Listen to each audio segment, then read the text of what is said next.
안녕하세요. 고목사예요. 성경을 그리다 창세기 3편 아브라함의 아들 이삭 이야기를 타블렛에 그려볼 겁니다. 여기 손에 잡은 펜으로 타블렛에 그려볼 거예요. 타블렛에 연필 툴도 있고 파스텔 툴도 여러 가지가 있어요. 자, 그럼 옛날 종이에다가 해봅니다.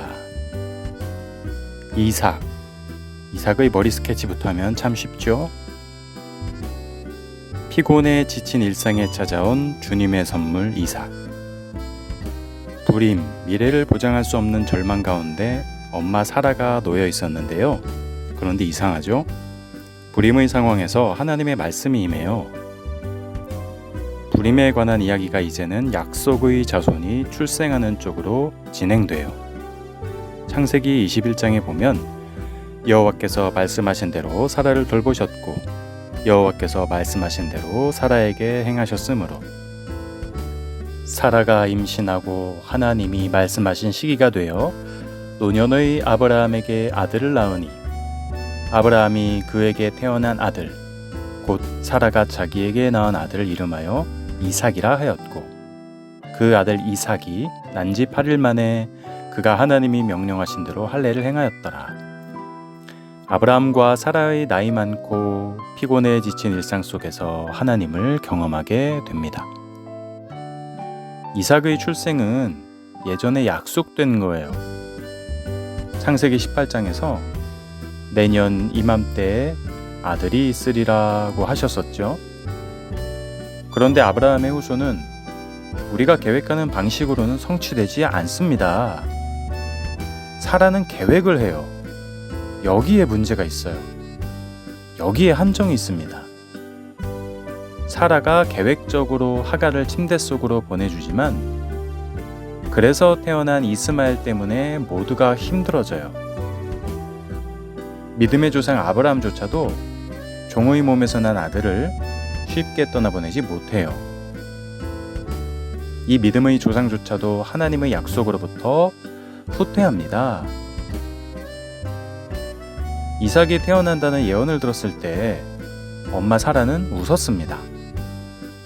그래서 아들 이름이 웃음, 즉 이삭이 된 겁니다. 기쁨의 웃음은 슬픔과 울음을 끝장냅니다. 이삭의 출생은 장차 이스라엘의 운명이 바뀔 것을 예언하고 있어요. 이삭의 탄생은 시편 126편과 연관지어 생각할 수 있습니다. 116편을 보면 여호와께서 시온의 포로를 돌리실 때에 우리가 꿈꾸는 것 같았도다. 그때 우리 입에는 웃음이 가득하고 우리 혀에는 찬양이 가득 찼었도다. 시온의 포로를 돌리신다는 것의 의미는 이스라엘의 포로 상태가 끝남을 의미하는 거예요. 이삭 출생은 웃음이 없는 시대에 갇혀있는 사람들의 포로 상황이 끝났음을 뜻합니다. 이삭은 기적이 아닌 다른 방식으로는 설명할 길이 없는 하나님의 선물이에요.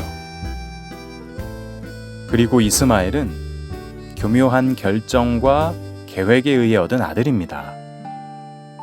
그래서 갈라디아서 4장에서는 이삭과 이스마엘을 이렇게 말하죠. 형제들아, 너희는 이삭과 같이 약속의 자녀라. 그러나 그때에 육체를 따라 난 자가 성령을 따라 난 자를 박해한 것 같이 이제도 그러하도다. 교묘한 계획이 낳은 열매가 약속, 즉 이삭을 틀어지게 해요. 완벽해 보이는 미래 계획 및 인간 중심의 자격 등의 세상에서 사는 것은 문제성을 안고 있음이 분명합니다. 그러한 방식의 삶은 쉽게 하나님의 세계를 깨뜨리며 사람들을 강제와 통제의 세계로 밀어넣습니다. 그러한 이스마엘식 방식의 삶은 신명기 8장 말씀대로 떡으로만 살려고 노력해요. 거기에는 갈등밖에 남는 게 없습니다. 그러나 하나님이 예비하신 이삭이라는 길에는 자유와 기쁨, 구원이 있어요.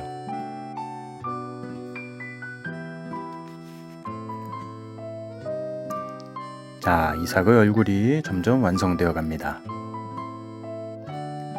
코 그림자, 입 그림자, 턱도 이렇게 그림을 그리고요.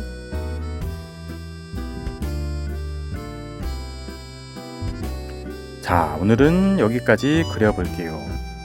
이상 이야기를 마치고 다음 시간에 만나도록 합시다. 구독 눌러주세요.